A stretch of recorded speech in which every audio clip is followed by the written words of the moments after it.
జై శ్రీమన్నారాయణ. నేను మీ icon astrologer Gattupalli Suresh Babu. మనకి ఈ యొక్క కొన్ని విషయాలు మనము వింటుంటేనే, ఆలకిస్తుంటేనే, చూస్తుంటేనే అవి మనకి తెలియకుండా ఉండేటువంటివి, కొత్తగా ఉండడం, వింత ప్రవర్తనలు ఇలా మనకి చాలా మందిలో చూస్తుంటాం. అది మన ఇంట్లో కావచ్చు, పక్కింట్లో కావచ్చు, ఎదురింట్లో కావచ్చు, మనకు తెలిసిన వాళ్ళు కావచ్చు, ఫ్రెండ్స్ కావచ్చు, శ్రేయభిలాషులు కావచ్చు, రిలేషన్స్ కావచ్చు.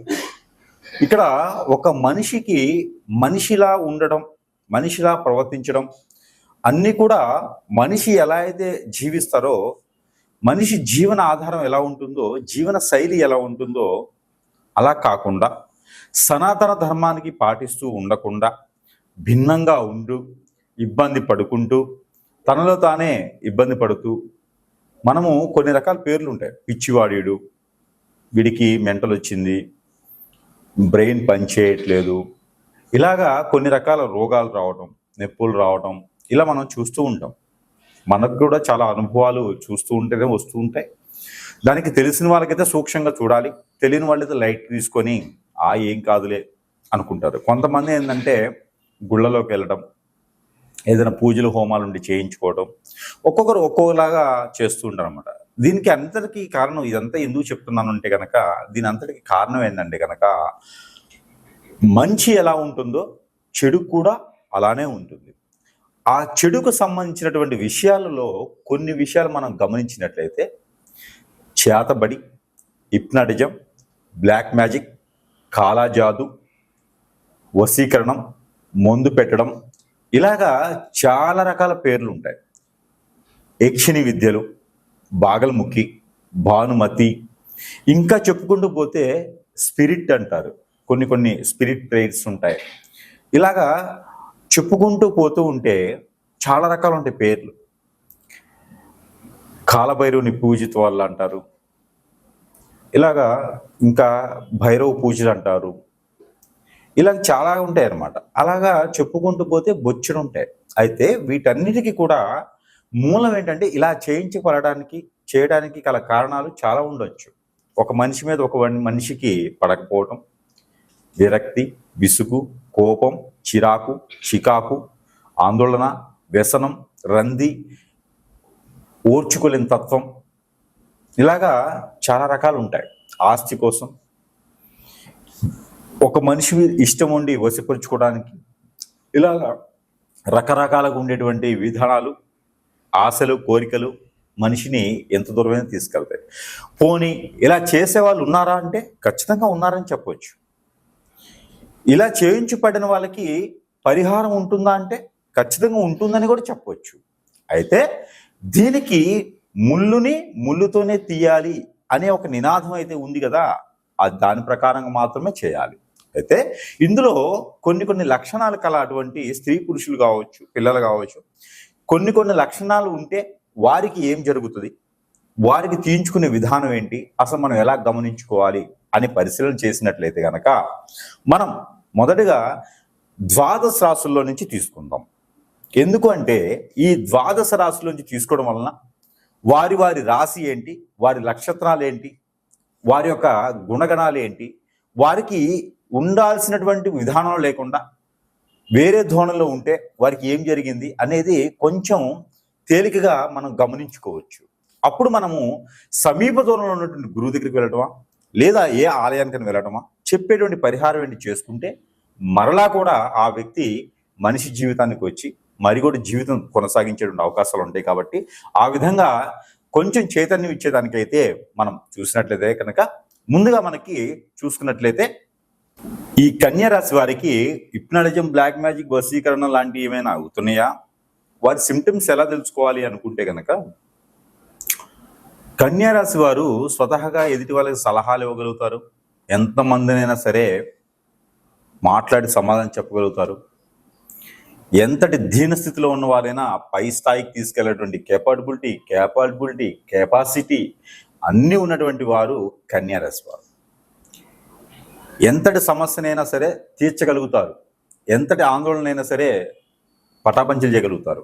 కన్యా రాశి వారి తత్వమే అది. అయితే వీరికి కూడా హిప్నాటిజం, బ్లాక్ మ్యాజిక్ లాంటివి జరుగుతాయి. వీరి సిమ్టమ్స్ ఏంటంటే ఆందోళన, చికాకు, ఎంత వయసు వచ్చినా పెళ్లిళ్ళు అవ్వకపోవడం, మనాతనాన్ని లేకుండా అందరూ దూరం అయిపోవడం, సహాయం చేస్తూ ఉంటారు కన్యారాశి వారు, వారిని దూరం పెడతారు. ఎంత కష్టపడ్డా పై స్థాయికి రాలేరు. ఈరోజు జరిగిపోయిందా తినడానికి రేపటి రోజు మళ్ళీ వెతుక్కోవాల్సిందే. ఎదుటి వాళ్ళు అనుకుంటారు, ఏంటి ఇంత తెలివితేటలు ఉన్నాయి, ఇంత ఆలోచన పరులు, కానీ ఎందుకు పైకి రాలేకపోతున్నారు, ఎదుటి వారికి సలహాలు ఇస్తారు, వారంతా బాగుపడుతున్నారు, వీరెందుకు అంటారు. కానీ వీరికి హిప్నటిజం బ్లాక్ మ్యాజిక్ జరిగింది.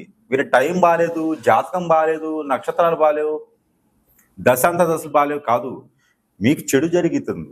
కన్యారాశి వారికి ఎవరైనా చెడు చేపించుండొచ్చు, ఖచ్చితంగా చేపిస్తారు కన్యారాశి వారికి. ఎందుకంటే కన్యారాశి వారు ఒక్కరు బాగుపడితే యావత్ ప్రపంచానికే మార్గదర్శకంగా ఉంటారు. అది కన్యారాశి వారు అంటే.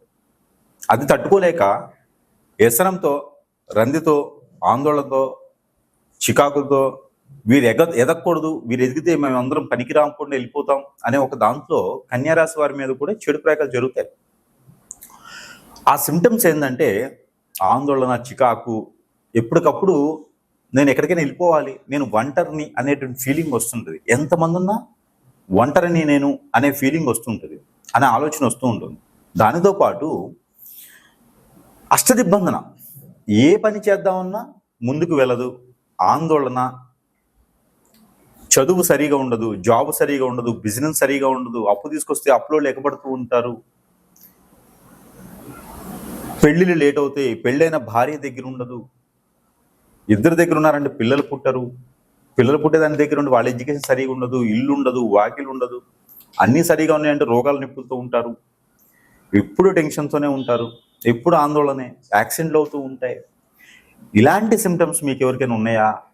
మీకు నక్షత్రాల బలం కాదు, ఖచ్చితంగా మీకు హిప్నటిజం, బ్లాక్ మ్యాజిక్, వశీకరణం, చేతబడి, బగల్ముఖి, యక్షిణి లాంటివి ఏమైనా జరిగి ఉండొచ్చు, కనీసం ముందు పెట్టే ఉండొచ్చు.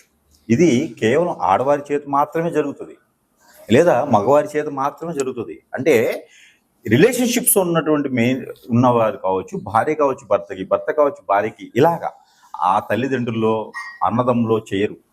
కన్యారాశి వారికి కేవలం ఎదుటి వాళ్ళని నమ్మడం వల్ల మాత్రమే ఇలా జరుగుతుంది, మోసపోతారు. ఇలాంటివి అవుతున్నాయా కన్యారాశి వారికి? ఖచ్చితంగా మీకు ఏదో జరుగుతుంది, గమనించండి సుమి, నమ్మండి. ఉన్నాయి, అన్నీ ఉన్నాయి. బ్లాక్ మ్యాజిక్ ఉంది, చేతబడి ఉంది, హిప్నటిజం ఉంది, మందు పెట్టడం ఉంది, బాగలముఖి ఉంది, భాగ్యముక్తి ఉంది, అన్ని రకాలుగా చెడు చేసేటువంటి ప్రక్రియలు అన్నీ ఉన్నాయి. ఇలాంటి ఆందోళనలు ఉంటే కనుక ఖచ్చితంగా ఉన్నట్టే. వీటి నుంచి బయటపడటానికి లక్ష్మీ నరసింహ స్తోత్రం ప్రతిరోజు చదవడం, దత్తాత్రేయ స్తోత్రం ప్రతిరోజు పాటించడం, అలానే ముడుపులు కట్టుకొని ఏదైనా ఆలయంలో ముడుపులు కట్టడం, గ్రామదేవతకి మొక్కుబడులు తీర్చుకోవడం, గ్రామదేవతకి బోనాలు తీసుకోవడం, గ్రామదేవత కళ్ళు సాకపోయటం చేయండి. దక్షిణామూర్తి ఆలయానికి సందర్శించండి.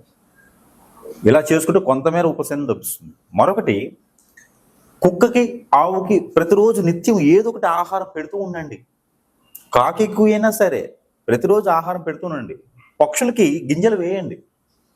దీని ద్వారా ఇప్పుడు పావురాలు ఉన్నాయనుకోండి, సజ్జలు వేయండి, జొన్నలు వేయండి.